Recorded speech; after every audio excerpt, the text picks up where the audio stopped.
Assalamualaikum warahmatullahi wabarakatuh. Saya Ninda Mujayana. Pada kegiatan PPL Mandiri Kolaborasi minggu pertama ini atau video kegiatan minggu keempat, saya akan membahas mengenai entry koleksi ke dalam sistem otomasi yaitu SLIM 9 Boolean. Pada kegiatan PPL Mandiri Kolaborasi di SMA Negeri 1 Ketanggungan Kabupaten Brebes minggu pertama ini, saya bertugas untuk melakukan pelayanan peminjaman buku paket siswa dan entry koleksi bahan pustaka secara otomasi menggunakan SLIM 9 Boolean. Sistem layanan di perpustakaan SMA Negeri 1 Ketanggungan ini masih menggunakan sistem layanan manual, tetapi perpustakaan SMA Negeri 1 Ketanggungan sedang berupaya untuk menggunakan sistem otomasi pada setiap pelayanan yang ada di perpustakaannya dengan menginstal SLIM 9 Boolean sebagai software otomasi. Salah satu upaya yang dilakukan adalah menginput setiap koleksi perpustakaan ke dalam SLIM 9 Boolean. Library Management System atau SLIMS merupakan perangkat lunak sumber terbuka yang didesain untuk memenuhi kebutuhan otomatis perpustakaan, skala kecil hingga skala besar, dengan fitur yang dapat dikatakan lengkap dan masih terus aktif dikembangkan. SLIMS dapat digunakan oleh perpustakaan yang memiliki koleksi, anggota, dan staf yang banyak, baik itu jaringan lokal maupun internet. Saat ini, SLIMS merupakan salah satu sistem otomasi perpustakaan yang paling banyak digunakan di Indonesia. SLIMS juga telah digunakan oleh banyak perpustakaan di luar negeri, bahkan menjadi sistem otomasi perpustakaan yang resmi direkomendasikan di beberapa negara. Nah, SLIM 9 Boolean ini merupakan SLIMS versi terbaru dari SLIMS yang sudah ada sebelumnya. SLIM 9 Boolean memiliki beberapa keunggulan dibandingkan dengan versi SLIM sebelumnya, yaitu penambahan bahasa Urdu, bahasa Turki, bahasa Rusia untuk antarmuka, dan penambahan tema baru. Entry koleksi adalah kegiatan memasukkan deskripsi bibliografi yang ada pada koleksi yang akan dimasukkan ke dalam sistem. Berdasarkan ACR atau Anglo-American Cataloging Rules, ada 8 area deskripsi bibliografi. Daerah tersebut adalah daerah judul dan pernyataan tanggung jawab, daerah edisi, daerah data khusus, daerah penerbitan dan distribusi, daerah deskripsi fisik, daerah seri, daerah catatan, dan daerah nomor standar atau ISBN dan ISSN. Input bibliografi atau entry koleksi merupakan salah satu menu yang ada pada SLIM 9 Boolean. Koleksi yang diinput pada sistem ini adalah koleksi jenis textbook sebanyak 20 eksemplar. Adapun langkah-langkah entry data bibliografi atau entry data koleksi itu, yang pertama, klik pada menu bibliografi, kemudian pada kolom sebelah kiri, klik submenu tambah bibliografi baru. Kemudian pada kolom judul, masukkan judul dari koleksi yang akan diolah. Nah, pada kolom pengarang, diisi nama pengarang. Caranya adalah klik pada tombol tambah data pengarang, kemudian akan muncul lembar pengisian baru. Lalu isi nama pengarang, kemudian pilih tipe pengarang, apakah sebagai personal name atau pengarang tambahan. Selanjutnya, kolom pernyataan tanggung jawab. Nah, untuk perpustakaan SMA Negeri 1 Ketanggungan ini, pada entry data bibliografi, kolom pernyataan tanggung jawab, kolom edisi, kolom info detail spesifik, kolom pemrosesan nomor eksemplar, dan kolom GMD, serta kolom kala terbit tidak digunakan pada saat mengentry data bibliografi, maka langsung ke kolom ISBN atau ISSN. Pada kolom ISBN ini kita tuliskan nomor ISBN atau ISSN dari koleksi yang akan diolah. Setelah kolom ISBN, yaitu adalah kolom penerbit.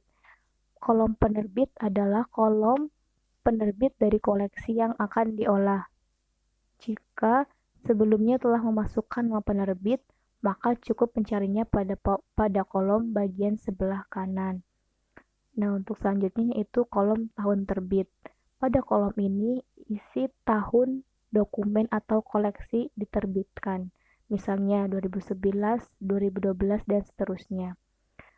Yang selanjutnya yaitu kolom tempat terbit. Ini adalah kolom tempat kota terbit dari koleksi yang akan diolah. Yang selanjutnya kolom deskripsi fisik. Ini merupakan keterangan deskripsi fisik satu dokumen seperti jumlah halaman Romawi, Arab, tinggi buku, dan sebagainya. Untuk kolom judul seri, terkadang ada koleksi yang terdapat judul serinya, misalnya seri pengetahuan alam atau seri anak soleh dan seterusnya. Pada kolom klasifikasi, itu kita masukkan nomor klasifikasi yang sesuai dengan koleksi yang akan diolah pada kolom ini. Sedangkan untuk kolom nomor panggil, digunakan untuk memanggil atau mencari keberadaan suatu koleksi di perpustakaan. Setiap perpustakaan menggunakan tajuk subjek yang berbeda dengan perpustakaan lain, tergantung jenis perpustakaannya.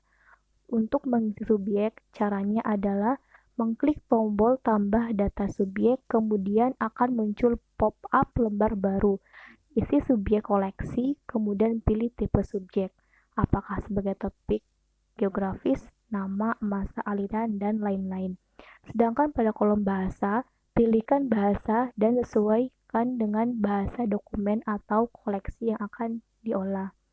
Selanjutnya yaitu pada kolom abstrak atau catatan, biasanya digunakan untuk menambahkan informasi yang berkaitan dengan koleksi tersebut. Tujuannya adalah agar pemustaka dapat mengetahui secara umum gambaran koleksi. Pada kolom gambar sampul, apabila ingin memasukkan gambar sampul koleksi, maka dapat memasukkan file gambar sampul koleksi pada kolom ini. Caranya adalah klik pada tombol browse, kemudian pilih file gambar sampul koleksi tersebut yang telah kita simpan sebelumnya. Nah, sedangkan pada kolom lampiran berkas digunakan apabila ingin memasukkan berkas digital seperti PDF, MP3, MP4, PLV, dan sebagainya yang kemudian dapat diunduh oleh pemustaka. Untuk memasukkan berkas digital, klik tombol tambah lampiran, kemudian isi judul berkas digital pada kolom judul, kemudian biarkan kolom direktori repositori pada pilihan repositori root, kemudian pada kolom berkas untuk dilampirkan, tekan tombol browse lalu pilih berkas digital yang akan diunggah. Kemudian simpan dengan klik pada tombol unggah sekarang. Apabila ingin melakukan pembatasan hak akses terhadap berkas digital, misalnya hanya anggota tipe pegawai yang dapat melihat berkas tersebut, maka pada kolom akses, pilih opsi publik, lalu centang pada tipe keanggotaan pegawai. Untuk langkah selanjutnya yaitu pada kolom sembunyikan di OPEC. Terdapat dua pilihan yaitu tunjukkan dan sembunyikan. Apabila memilih tunjukkan, maka ketika selesai dilakukan pemasukan data, maka pemustaka akan dapat langsung melihat data koleksi tersebut pada OPAC. Namun, apabila memilih sembunyikan, maka pemustaka tidak dapat melihat koleksi tersebut pada halaman OPEC. Setelah kolom sembunyikan di OPEC kita klik, maka kolom selanjutnya yang diisi adalah kolom promosikan ke beranda. Ada kalanya perpustakaan ingin menampilkan koleksi barunya pada katalognya. Aplikasi Slims memungkinkan bagian pengolahan untuk menempatkan daftar koleksi terbarunya pada halaman pertama pada OPEC. Apabila kita memilih opsi jangan promosikan, maka koleksi yang kita sudah diolah tidak akan tampil pada beranda OPEC. Namun, apabila memilih promosikan, maka hasil koleksi yang sudah diolah akan muncul pada beranda OPEC. Setelah itu, kolom yang harus diisi adalah kolom label. Kolom label adalah icon untuk menampilkan pada halaman OPEC. Icon pada label bisa diganti sesuai dengan kebutuhan. Label digunakan untuk memberi tanda atau keterangan pada koleksi yang diinginkan. Misalnya, koleksi ini adalah koleksi favorit, maka kita dapat memberi tanda label icon favorit pada koleksi tersebut dengan cara mencentangnya pada kolom label. Nah, untuk langkah yang terakhir adalah kolom simpan. Setelah semua kolom terisi, maka langkah selanjutnya adalah melakukan penyimpanan dengan cara mengklik tombol simpan.